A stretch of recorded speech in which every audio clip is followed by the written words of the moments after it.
Oh, it's that time again, people. It's not just the football show, though, presented by KG Law. Jim, this is a blessed and highly favored edition of the football show, brought to you by KG Law. Why is that? Because the Giants have the number one pick, and we just covered Bears-Packers. Let's rock. We got a lot to talk about. Happy you guys could join us on a Sunday night. So let's just go right to the five big things. We just watched the game unfold. I hope you guys did at home as well. Packers, Bears, the takeaways. Let me just give you an overriding thought. You tell me if you disagree. I take nothing away from the Bears in defeat. The first half of this game, I go, they're about to get run off this field. That second half by Caleb Williams, by Ben Johnson, we'll get to some of his late play calling. Jim, I thought they answered the bell in a huge way. You got the football 1st and 10. You're at the 20. You're at the 17. They had a chance to tie this game. I don't know if Johnson would have gone for it, but that was gritty, gutty. I think it gives me confidence if I'm a Bears fan. They're going to hold serve at home and beat this team when they play again. Your thoughts? Caleb in the first half, running for his life. Caleb in the second half, wild plays, off script, evading Micah Parsons. There was a 17-play drive in that second half for the Bears, and you're right. They come up just short. I hated the play call, by the way. 4th and 1, rolling your QB left against his natural throwing motion, taking away some of his ability. I thought Ben Johnson got a little cute late. Now, look, the run game was working. And we do need to talk about the Pack a little bit. I think this Devontae Wyatt injury kind of showed itself late. But, Jim, they went run, run, run into a 4th and inches, and then you get doubly cute, if that's a thing, and then you decide to pass. I just didn't like it. And I know, and I think you can explain it to the people because you and I were nerding out about this. That was a game of chicken. He was daring the Pack, use your timeouts. They said no. And then I think Ben got himself in a spot. Even if they get that first down, Jim, they're under 20 seconds. That's basically 3 snaps. But they had their timeouts. So I don't think he managed the time necessarily all that poorly. You want to leave Green Bay with as little as possible if you score.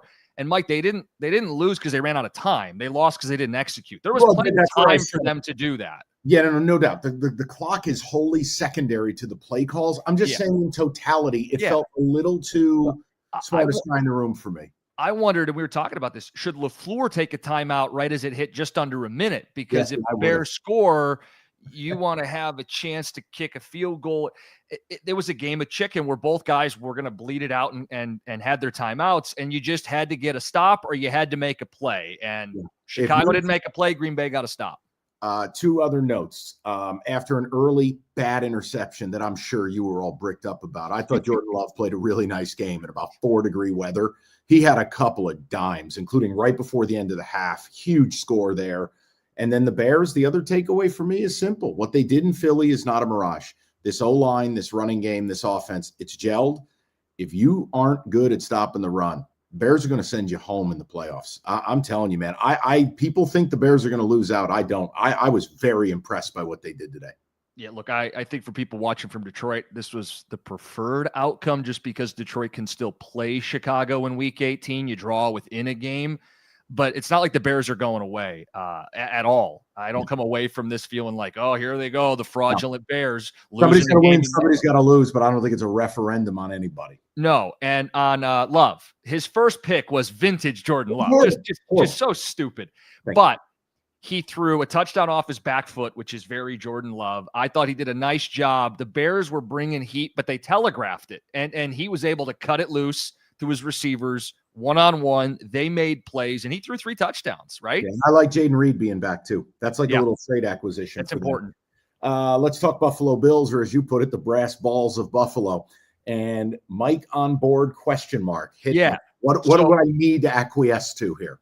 I want to know if you were on board with it. So late in the game, Buffalo's up 4, 3 minutes to go, 4th and goal from the 3. They can kick to go up 7. They decide we got brass balls. We're going to go for it. Kill shot, go up 2 scores, and they got it. Okay. So my feeling on this is it depends who you are. I think it's certain quarterbacks, certain offenses, you earn the right to play the Jim Costa analytics disco. I have Josh Allen. You do not. I think it's okay to go for it. I don't have a problem. Josh Allen is Superman. Like, to me, there's just a handful of quarterbacks I think that move's acceptable. This is my issue with analytics, is it's not the principle, it's when it's put in practice. Like, if I have Cam Ward, you don't get to do that. So with Josh Allen, I'm going to say acceptable, as I almost knocked my microphone over. Yeah, it's a thumbs up. So, yeah, it's a track meet, right? Burrow's humming. They can't get to him until a couple deflections late. It's kill shot. It's kill shot. Go up 2 scores, 3 minutes to go, game's over. I got Josh Allen. I'm going to go for it. Now, if this is 1 score, like it's a 10-7 game, like you've only scored once all game, and I don't have a quarterback, that's a different conversation. Look, I know they're different teams. I just feel like they're similar, and they have similar flaws, etc. Is Lions are the Bills are the Lions. Yeah, I hate to revert everything back to the Lions, but the difference is Detroit doesn't have Josh Allen. Detroit doesn't convert those 4th downs. Detroit, even if the numbers would suggest it, needs to dial it back a little bit, did on Thursday night. You have to factor in what type of game and what's your personnel and how likely it is for our roster to convert this. Not a league average, our roster to convert this. When you have Allen, when you have Cook, you have a higher chance. I just think the Lions are a super talented football team. They've got a couple of real blind spots. On any given Sunday, they look amazing, and on another, they can lose to absolute trash. It's just they're very similar. Number 3, this is tough, and we're bringing up Lamar Jackson. Anyone who listens to my show in Detroit has known for years. I think Lamar Jackson is one of the most overrated players in the entire NFL.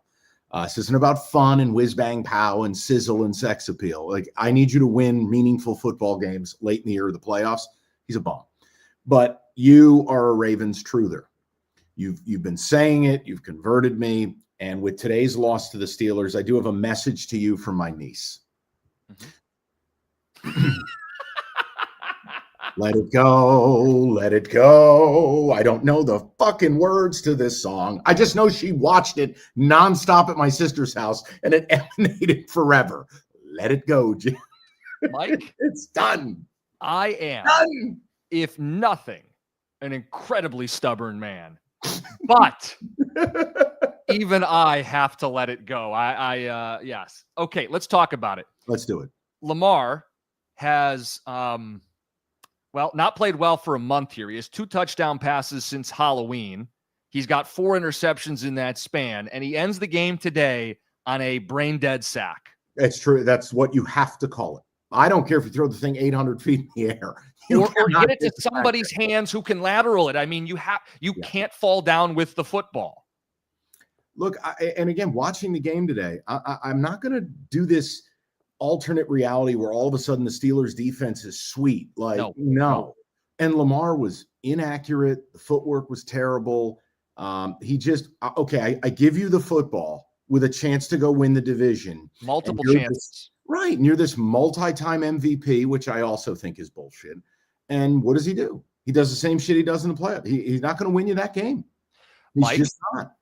The thing that gets me with this team, 2 of 6 in the red zone, and then I'm just wondering how that's even possible when you have Derrick Henry and Lamar Jackson, and it's been a problem not just this week. They're 30th in red zone. That doesn't seem possible that Baltimore would be 30th in red zone. I'll tell you why it is. The quarterback. Yeah. When you get to the red zone, the field condenses. This is not, Zoolander school for kids who don't read well. The school for ants. Players don't get smaller. Yeah. So your processing has to be there. Your accuracy has to be there. The windows that are, half a second are now a 1/10 of a second. I don't think he does it well. And again, we're a long way away from like 2018 or whatever with Greg Roman running the offense and Lamar doing read options and shit. That day is dead and gone. The one thing we should at least mention here is the touchdown that was taken off the board. Did you think it was the right call? Likely possession. They said he didn't have possession because that would have been the go-ahead score that Lamar makes in the red zone. I always lean yes to these because I hate this re-adjudication of every catch. I don't have a huge takeaway. That it was a tough call. Yeah. I'm biased, though. I usually just go, you know what? It's a catch. Can we move on? I thought it was a touchdown. Okay. Well, of course, let it go. Don't make Evan put that graphic up again. All right, let's go to the Colts funeral. And it is a sad note because, look, for Daniel Jones' sake, he's just lost any ability to get a paycheck in this league ever again. Tore his Achilles. He knew something was really wrong. He tried to walk, collapsed back down. They're toast. Another week they don't run for 100 yards. Another week they lose the turnover battle. Your quarterback's done. I swear all of this started the minute they brought Sauce Gardner in, which sucks because I thought the move on paper made sense. But all of a sudden it was like, uh-oh, bad shit's happening left and right. Am I wrong to write them off? And then, look, I just wanted to ask you a question about the recycling reclamation thing that teams do. But let's get to that in a minute. Colts done. Do we agree? Yeah, they've lost 4 of 5. They're going to finish third in this division. It's done. Okay. Jags a playoff lock. They close Jets, Broncos at this very Colts team, and Titans. It feels like 11 even if they slip up, 12 if they act halfway professional. I can't believe this. Yeah, it never feels like a lock with Jacksonville, but it feels like they're winning at least 2, which gets them to 11, which should be a playoff team. Yeah. Now I want to ask you about the reclaim thing because I can't stand it. And it's the same thing when I hear, people say, oh, well, we got to draft a QB in the second or third round and develop them. That's a waste. Sign the Saints with Tyler Shock. Like, goodbye. We talked about it last week. Look around the league, though. Tell me where this plan has worked. Okay, the Daniel Jones thing. And when I say work, Super Bowls, or at least getting to a Super Bowl. Okay, Russell Wilson, Jared Goff, Geno Smith, Daniel Jones, Baker Mayfield, Sam Darnold. Where does it work?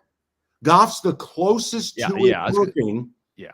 But let's be factual. Oh, I'm not going to get all defensive as a Lions fan. He went to a Super Bowl with the Rams, has not done it with Detroit, but he's the closest of anybody having made the NFC title. The last time it felt like it really worked in a big way, and I'm talking recycling. Don't tell me Tom Brady going to a different team. Would be like Kurt Warner with the Cardinals 15 years ago or whatever that was. It's just it's a seduction. It's not a plan.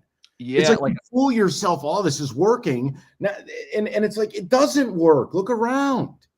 Right, like changing teams is not recycling. Peyton changed teams, Stafford changed teams. Right. Those don't count. Totally different. The reclaim, I can fix him thing. The thing that Minnesota is almost assuredly going to do with Mac Jones. Yeah, it doesn't work. Mike, I'll just read you Super Bowl quarterbacks. Right. Hurts, Mahomes, Stafford, Brady, Mahomes, Brady. The Foles thing was weird, right? The Foles thing is a once-a-generation Jeff Hostetler that happened to me in 1990. Your quarterback gets hurt, the backup gets hot. Keep going. Brady, Manning, Russ, Flacco, Eli, Rodgers, Breeze, Ben, Eli, Manning, Ben, Brady, Brad Johnson. We're getting to the early 2000s. Trent Dilfer. So the point is made. Yes. You have to draft the guy. You can't fix a guy. You have the naughty and nice December holiday list, and I'm going to be the Grinch because you know what's happening here. I know. So what I wanted to do here to round out the big 5 things, sure. I have teams that are on the playoff bubble, and I want to know, will they make the playoffs or not? The first at 50% odds today following their loss. No. The Colts. Absolutely not. Okay. How about a team that's still at 67% in first place in their division, but lost today, the Tampa Bay Buccaneers? We have been ahead of this, Jim. We've been talking about this team's in trouble. We just didn't have a lot of faith in Carolina. But this defense is there's leakage everywhere on that D. Couldn't stop the run. I mean, Tyler Shuck. I'm like, what is that? What is he, Johnny Manziel out here? And then offensively, Jim, they're not scoring points. It's just like last week, 20-17. Today, kind of a race to 20. They can't get there. It can't be overstated, Mike Evans' injury, as well as I don't know what the hell is going on with Bucky Irving and this team. He comes in, he looks great on a couple of passes, then he disappears for 2 quarters after he limps off, then he's back for a play, then he's not. We're running 4 different running backs. Something is not right, and Baker can't do it alone. Jim, I'll tell you right now, like if they played this week, Bucs, Panthers, I think I'd take Panthers. I would too. They're going to play twice down the stretch. Tampa hasn't played well in 2 months, it feels like. No, and remember the first month of the season, it was all that Disney shit. It's driving the game. And how much of that we're starting to see wear off. Their 4th downs today, their 3rd downs today. The empty drives, end of half, end of game, like the magic's not there. Yeah, even at 67%, I would say no, they're not going to make it. They're out. This is the key one. I'll ask you, and do not make Nona put that graphic back up here. The Ravens, 31%. You know, I'm done. Don't ask me to get back in that boat. Not after what they did today. So I'm going to agree with you, because the red zone thing feels like more than just today. The Lamar stuff is more than today. Technically, they get a rematch at Pittsburgh and can even the score still, but I'm going to say no.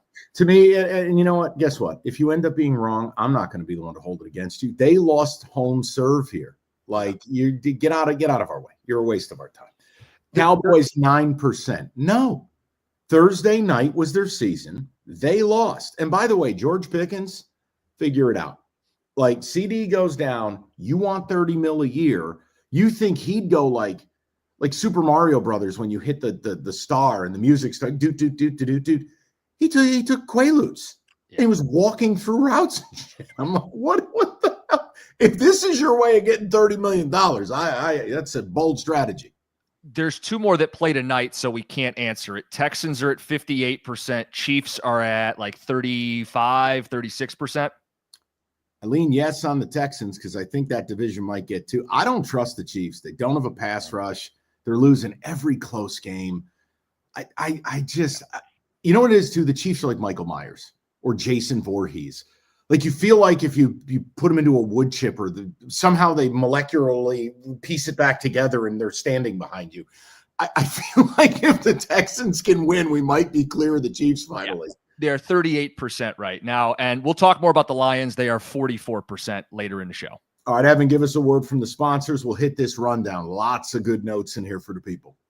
All right, tell you about KG Law. Someone you care about's injured in a car accident, you need KG Law. Lawrence KG and KG Law specialize in car accidents. You're going to get that personal attention to detail from someone who cares about you. Let me tell you about Lawrence KG. He's a Detroiter. He's a down-to-earth dude, and he's someone you want in your corner. He built his business doing things the right way and delivering for his clients. KG Law's won millions of dollars, 98% success rate. Check him out, 877-KG-CARES. It's right there on the screen, KAJY, KGCares.com. All right, get to the rundown, brought to you by Hungry Howie's, that lovely logo in the top right near Jim's wig. Saints, Bucs. Saints 24, Bucs 20. We're not going to overdo it. We just talked about the Bucs a little bit. The note Jim dropped, a great note by you, Cookies. 5 for 20 on 3rd and 4th down combined. You're not winning those games. No. There's really nothing else to say. You come up empty before the half. You come up empty on the final drive. Ibuka dropped a walk-in TD, which was breathtaking. I'm going, what on earth? My question to you, can we end the divisional winner must go? Like, this kind of feels like my ACC take. Like, the ACC division champ doesn't get in. Can we just take the best teams and say, look, if you want a shit division, here's your pizza party. I'll have Hungry Howie's cater it. But you're not going to the playoffs. Or am I just taking it too far? Without getting into college football, because I could do 2 hours on it, and it's not what this show is. Don't worry, that'll be tomorrow with me on Catch the Ticket. Yeah. My compromise, the Costa compromise, has always been, you win your division, you should get a playoff spot, but you should not be given a home game. Agreed. So that would be, hey, I still want to reward winning your division. It should matter, even bad divisions. But you don't get to host people in Carolina or Tampa. You get to start on the road. You're in, but beyond that, nothing's guaranteed or promised. I will take the compromise because you're being infinitely more fair than I am. Titans-Browns, a game that had an over-under at time of kick of 32.5. The Titans scored 31 on their own. Now, that takes a month for the Titans until you face the best defense in football and they decide they're going to give up 250 yards on the ground. I mean, it was really like 200, but whatever. Yeah. Shador answers back with 364. This was like a high school game where the Titans were making fun of Shador doing his celebration. Then Shador would celebrate back, and it was all this. And I'm going, what is, like, yeah, the amount of hatred for this guy, it trumps even my dislike of hearing about him. But I just, this is my issue. So I know you're going to yell about down 14, Browns score, go for 2. Let me just get to the play call, and then you can shake your ass for the analytics nerds. Explain to me, we score, now we got to go for 2 to tie this thing. My quarterback has thrown for 364, albeit against a JV team in the Titans. You take him out of the game. Not on a damn field. You're in the Wildcat trying to run some pitchy woo-woo. What are we doing here? If you're evaluating Shador, what better moment than a 2-point gotta have it play to tie the game? No? They have done so much of this Judkins short yardage stuff, and it's worked. But I tend to agree with you. If you've got your quarterback humming, at least the threat of a throw, even if he hands the ball off, even the threat of a throw, I think forces the defense to face you a little differently. The 2-point thing, you and I butt heads with this. You understand it, right? Like you understand the theory of why you're supposed to go for two. The theory. But what I would encourage, and I don't know what people are doing in the chat. I don't have access to it. I don't know what people will do on the comment deal. Do whatever you like. It's a free country. If you can provide evidence of this bullshit actually work, I think I've seen it work once in my life. The Jets this year, it worked. That's the one time I have seen it work. It's like when people talk about some lunar eclipse shit. But it's not you. You are a smart person. You understand why teams do it and should do it, because if you can convert 50-50 on a 2-point conversion, yes, you're either going to win it in regulation or tie. And Mike, maybe the answer is the Browns can't convert it 50%. Okay, stop. And that changes it. What did we talk about to start the show? What did we say? You have to earn the right to do some of this cutesy Mensa shit. You are the Browns. You do not get to do this. You kick the extra point, and at the end of this game, if you decide you get the perfect play on, go ahead and do it in the game. Me, I'm kicking. I'm going overtime. It's the fucking Titans. All right? We were on NyQuil all day. We're going to go beat these assholes in overtime. Vikings a lot, Commanders nothing. JJ, strikingly competent. He was. Yeah. Now, again, the Commanders quit. We've seen this movie. They did the same shit against the Lions. Then they quit more when Jaden Daniels died. But 16 of 23, Bucs 63, 3 touchdowns. He was accurate. A couple of really nice throws. Hawkinson made a Superman play, bulldozing two defenders. But look, my big thing is the Vikings. If you want to evaluate JJ the rest of the year, your business. Commanders, it's just a storyline to follow. I think that they have major franchise issues as they head into 26. This is the oldest team in the league. So you went out and signed more aging people like Deebo Samuel. I just keep your eye on this deal. Remember, Daniel's rookie scale is only so long. That entire defense needs to be retooled because they're all Jim and my age. This is truly a lost season for them. And Daniels, I just what does he even do? Shut him down. The season is over. This kid is getting pulverized. From the NFC title game to maybe you're going to win 4 games. Life in the NFL. 5. Yeah. I mean, look, it's an old defense. Everything you just said, going to have to reset, refresh. The Vikings are going to be interesting here because they're going to evaluate JJ down the stretch. They need to. Yeah. They're also going to finish the year. Yeah. Is the team is built around a rookie scale contract at quarterback because they spent like drunken sailors thinking McCarthy would be good. I'm always a believer you can figure it out and make room if they need to go get a Mac Jones for, say, like a Baker Mayfield, $30 million a year. But yeah, dude, they have the ability to be an 11-12 win team with competent quarterback play. The roster is really good. I mean, we saw 14 wins with Sam Darnold the year prior. Yeah. So look, the rookie scale, they've got next year, they've got the following year, and then the 5th year option would kick in. So it's got to be quick. I know, like, we got to be patient with these quarterbacks. If you want to maximize the window of having a rookie, he needs to get up to speed in a hurry. And their games down the stretch, their last 2 weeks, they face the Lions and the Packers. I don't think they're going to win, but there's a chance to play spoiler if he can figure some things out. Yeah, and it's also a shot for him to earn credibility if you can notch another win there. Seahawks 37, Atlanta 9. This is like an ESPN 30 for 30. What if I told you this game was tied at 6? Making no sense. Then Raheem rolls in with his capri pants, delivers some kind of what was his halftime speech? Did he just squat down and take a shit on the floor? 6 to 37 to 9. Holy hell. Oh, by the way, the Reclamation Project angle, Kirk Cousins. Goodbye. I mean, he looks dreadful. But the Seahawks are this is what they do. Okay? They go on a road, they drop a bomb on somebody, and they go home. I think they're fine enough. I think they're going to make the playoffs. They got the 10, one more to clinch. But am I going to pick them to win playoff games, plural? No. I don't believe in Sam Darnold. But Congratulations. And also, there's a job opening in Atlanta. Will somebody please go? Somebody get Arthur Blank in his red sweater. Him and Chuck Martin, the head coach at Miami, Ohio, only two human beings who rock a sweater vest. Stop. Go fire Raheem Morris and move on. Dolphins 34, Jets 10. Terrible call by us. Jets didn't get out of bed. They cut it to 21-7. They lose 3 defensive starters in game. They lose their starting quarterback in game. They lose any chance in game. I mean, Jalen Wright, who I didn't even realize was still in football, went nuts today. Achane had 8 carries for a zillion yards. Tua didn't have to throw it, so congratulations, cold weather. Miami 6-7. They're screwing around. They're in the graphic, Jim. They're in the graphic. So I'll ask you, is Mike McDaniel saving his job? Has to be, right? It's not my decision. I mean, I think he's a weirdo, but I mean, if you want to keep him, keep him. To what end? They got probably one more year where they're stuck with Tua before they could even reasonably move off of him. They're going to hire a new general manager. Does that guy take a year to evaluate? Mike, I don't think he's a good coach. I'm surprised they're at 6-7. Watch this. Watch them trick around and go beat the Steelers next week. Is that who they're playing? Maybe. Who they got now? Hold on. You put the graphic back up again? Pop the graphic up again, brother, if you'd be so kind. I don't know if we have that technology or if he threw it in the digital garbage. They have – wait, this is not the right graphic. It's okay. Bronco, hold on. Jets, Dolphins, Ev, if you can. I know we put you on the spot. I know, that's our problem. They're at Pittsburgh. Yeah, Pittsburgh. I know who Jim's betting on next week. All right, let's go. Let's go Broncos, Raiders. We got to talk about the ending of this thing because I'm going to need Jim to check me on something. All right, but bottom line, I started this with the following note in our notes. You want to look behind the curtain?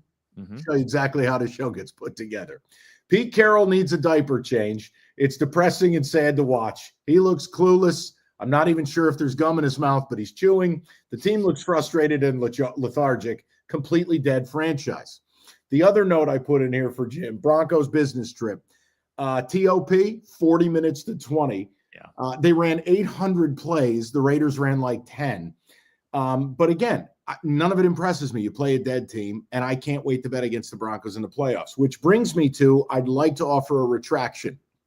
I bet on the Raiders plus 8.5 today. What? I said, you know what? You don't deserve to win that bet, by the way. Huh? You don't deserve to win that. No, bet. And that's why I want to offer the retraction because Pete, first of all, Sean Payton goes for it for no reason. They get stoned, which the Raiders haven't done all day. Now the Raiders have the ball with 45 seconds to go, no timeouts. All right, I mean, what do I got, a 1% shot here? They're down 10. I'm getting 8.5. Kenny Pickett's running around inbounds. An idiot from the Broncos futzes around with the football. They call a delay a game. And then the announcer goes, oh, Pete Carroll's going to trot the field goal unit on the field. I go, wait, what? Why? You're down 10. Well, you need to get 2 scores, so you kick the field goal. One problem, there was 4 seconds left. So here's the deal. Listen. You have to check me. Yeah. I don't get to say shit. I don't care if my starting quarterback's in a wheelchair on the second play of a game. That cover until New Year's, I don't get to say a word on a bad beat. Fair? Fair. That was the sickest cover ever. I fucking love Pete Carroll. Until I hate him next week. All right, Rams, Cardinals. Cardinals collected a paycheck. Hope everybody drives safe. The Rams score 1,000. Stafford was incredible. I just, when McVay gets it going, the sequencing, the play action, the run game is great. Blake Corum it's a thing. Like it's a two-headed monster there now, which gives Kyron Williams the rest he needs to not run himself into the ground. At one point, Jim, I stopped tracking. They had 28 first downs. Do you know how many third downs they had? How many? 3. Wow. They didn't even get to third down to then get a conversion and get one of their 28 first downs. Finish with 30 first downs. Incredible. Oh, my God. And the Cardinals just said, we're good. We'd like to go home. We have a reservation to get to.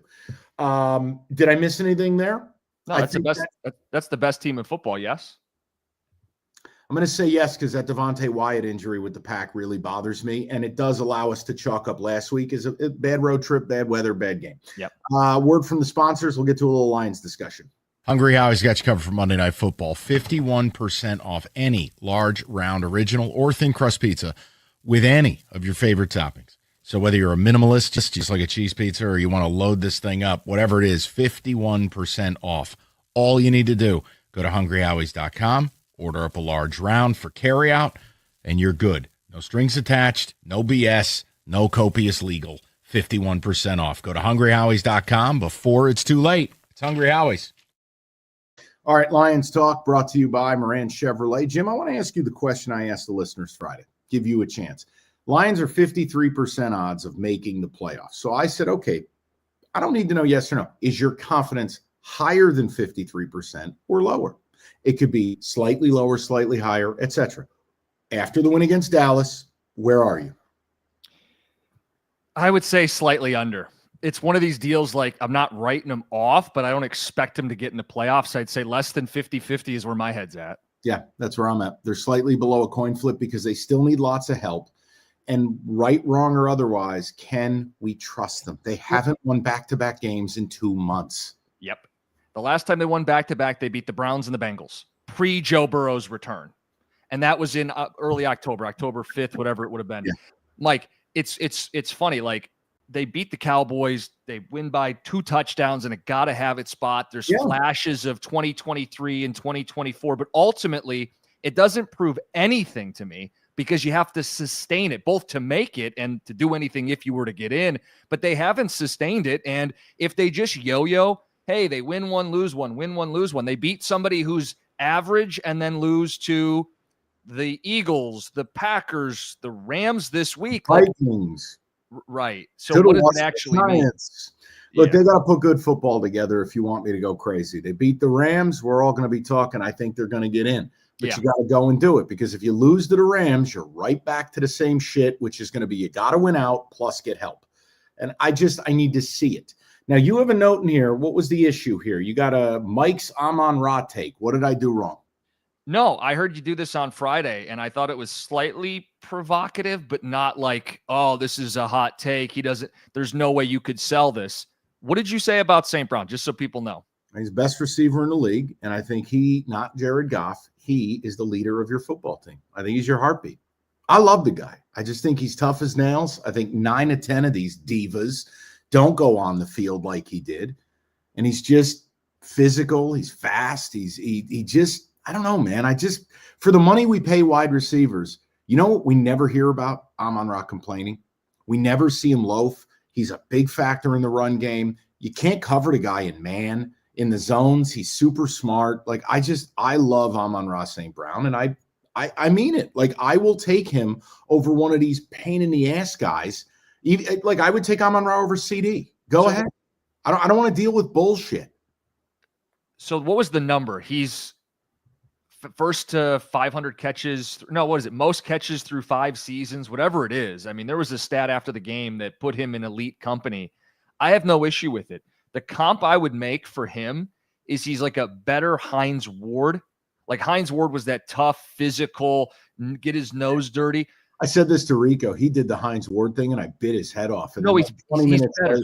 I said, you know what? I want to retract my insults, but he's better than Hines Ward. Let me give you kind of put 2 and 2 together. Hines Ward meets Steve Smith. Yeah, see, I love the Steve Smith comp. Like feisty, like plays above his size and above his weight class, and all the things you said: route runner, dependable, man, zone, run game, all of it, unselfish, leader, toughness. You got paid. Yet here he is. Too. You know, one that got brought up and I thought was interesting was Wes Welker. When you go look at Wes Welker, he had about 7 years of like 120 grabs. Double-digit touchdown seasons, tough as nails, all over the middle of the field, slot machine. Look, I'm comping him to some really good play. Like, Wes Welker was like a 6-time Pro Bowler and I think a 2-time All-Pro. Like, these are not bad comps. Yeah. I love the guy. I do. Here was the stat: 500 plus catches in your first 5 seasons. It's him and Michael Thomas, the only players in NFL history. Ooh. Don't want to comp him to that guy. No, I know. But my point is, when you say best receiver in football, you're not talking out of your ass. I think people think Jefferson and Chase, that stat is telling. He's dependable. He's reliable. He's everything you want. I just think he embodies the Lions. He embodies what we want out of a football player. He just, and I don't like bullshit. I just don't. I don't have time for it. And I never have to worry about it with him. The only pushback on heartbeat of the offense would be Jahmyr Gibbs, because I think he's putting together an offensive player of the year case right now. No issue. Like I said, Jim, it's not a hill I'm going to die on. No. That was my opinion.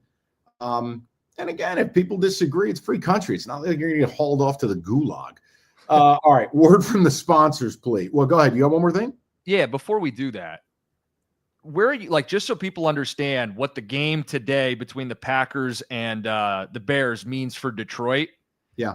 Detroit is now a game back of the Bears. Yes. Detroit will play the Bears in week 18. Detroit has already beaten the Bears, albeit the Bears look a lot better, and it's in Chicago. All I can say is I think it's better, you're more likely than not to miss, but get to week 18, get to that game, be within a game, and give yourself a chance. Beat the Rams, period. You lose to the Rams, you're going to be in a world of hurt. And I'm telling you right now, I know I'm going to go down with the ship here. I'm going to take the Bears when they play the Pack at Soldier Field here in 2 weeks. My point is, if you don't beat the Rams, none of this matters. You have to beat the Rams. I'm not doing dream sequences where the Bears simply don't win football games. And I understand there was a winner and a loser today, but that was a very credible, quality game they played. It's not fake. That running game's real. No, but do you think the Bears, we'll just do this quickly here. Do you think the Bears are going to win? They're going to win next week against Cleveland. And they have to play. They have to play Green Bay, San Francisco, and Detroit. I think they could win the next 3 games, and the last game for them won't matter. I think that's plausible. Okay. But look, I'm not spinning a tail. Detroit has a lot to prove. They have a lot of work to do. They've done this to themselves. Just play the Rams first. That's it. We can simplify this math equation, Professor.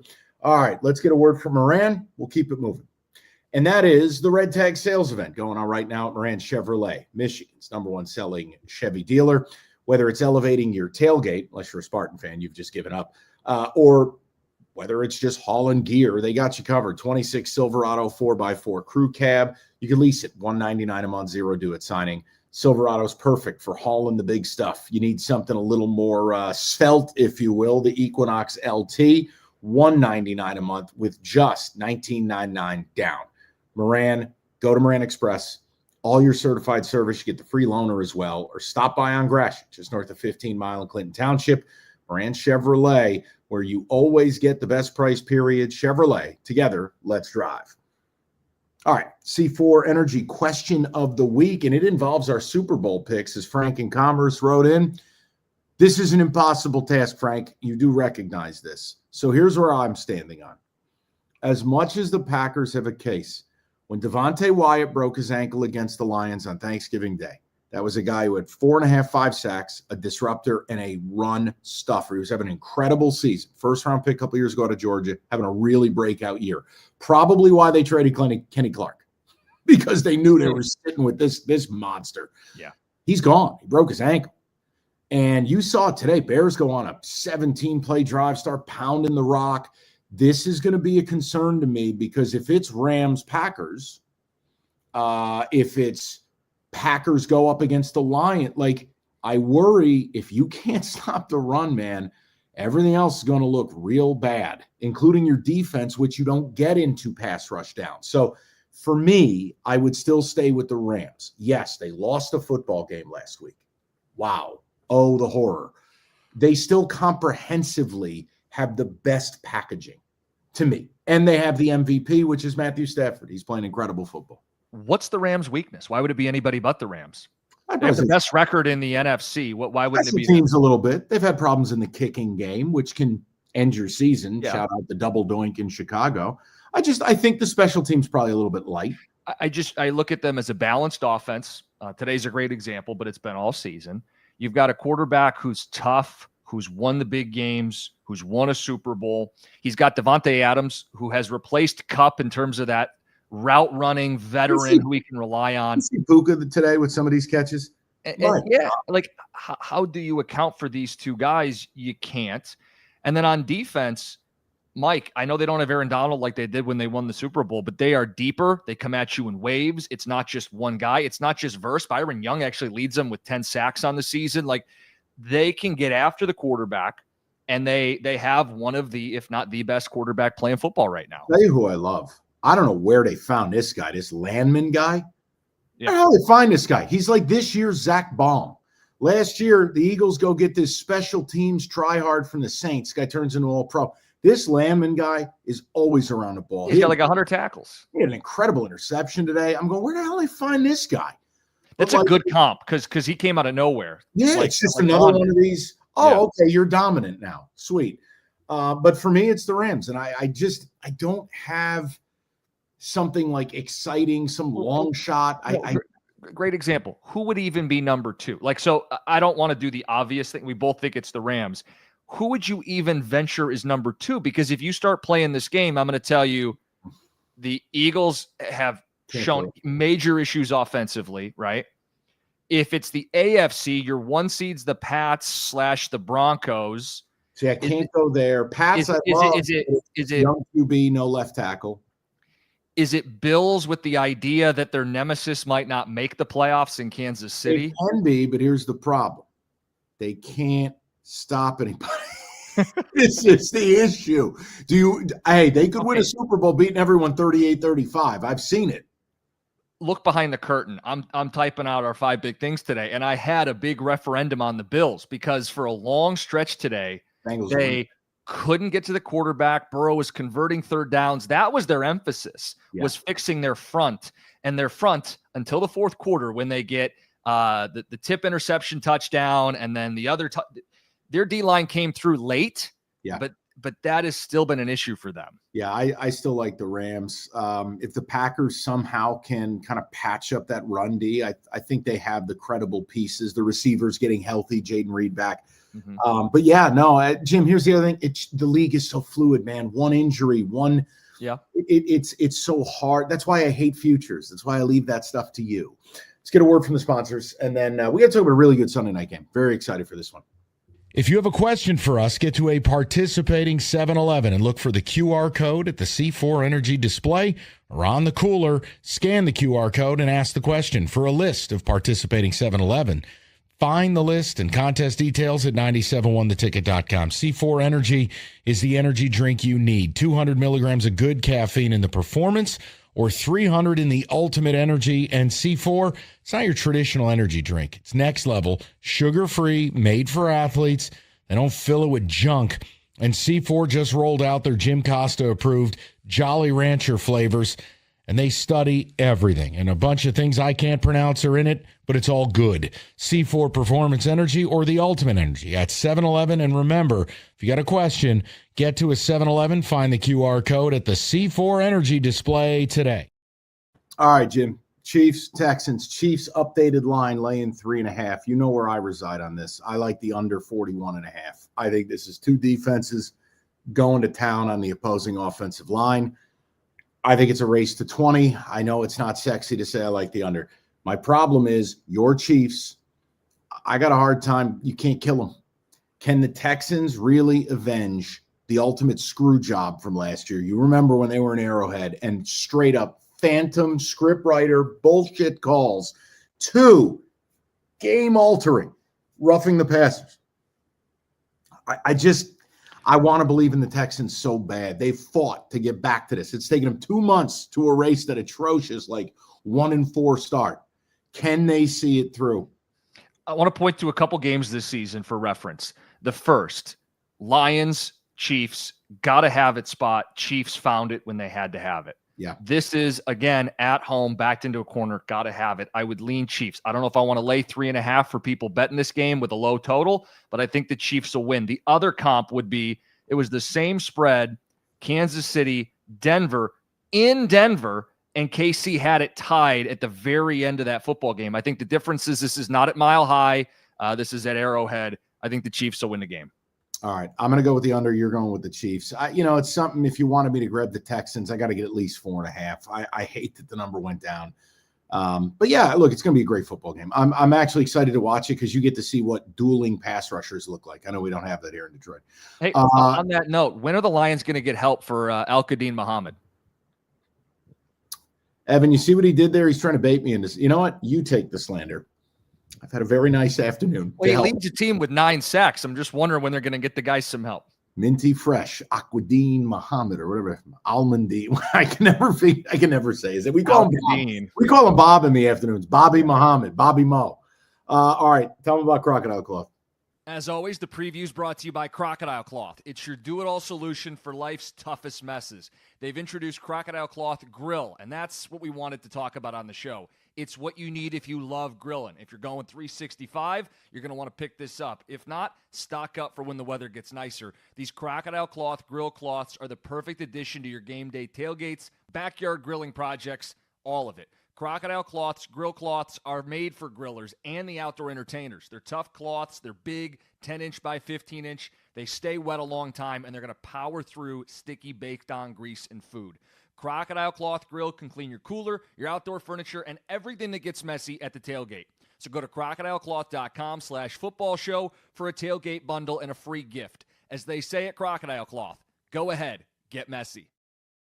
All right, guys. Appreciate you guys. And if you are, I don't know, you're not familiar, Jim and I do a podcast that is primarily football. Yes, there's some betting as well, but cash ticket, follow, rate, review, subscribe, the whole bit. Join us. We're going to have complete bowl preview, get into all the madness, get into the greatness that was my handicap of the Big Ten championship game of Indiana and the under.